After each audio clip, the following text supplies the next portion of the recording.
For both he that sanctified and they who are sanctified. We're looking at verse 11 in Hebrew 2 now.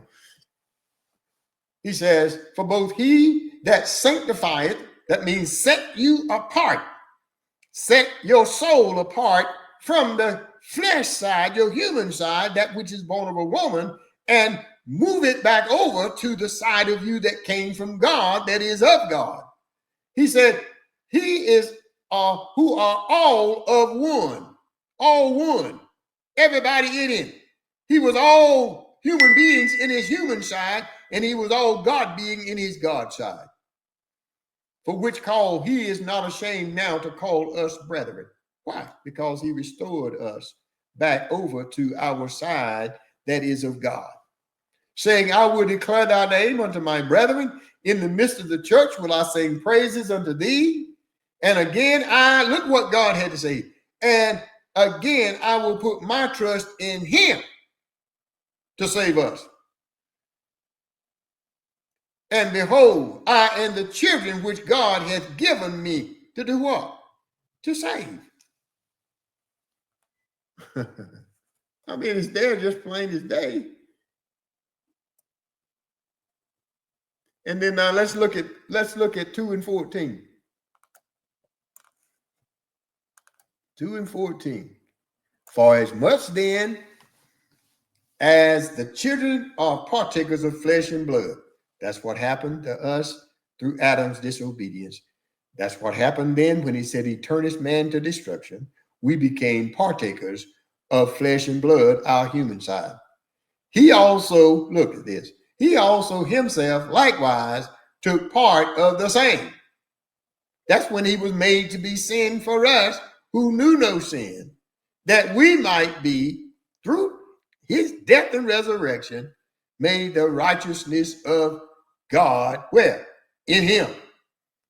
Restored, our souls restored back over to the God side. Therefore, we are now called the sons of God, the offspring of God. All right? But here's what I really want you to look at in that 14th verse of Hebrews, the 2nd chapter. It had to be this way. This is the only way. That through death. He didn't say through good works, through self-effort. No, that through his death, he might destroy him that had the power of death. That is the devil. How did he destroy it?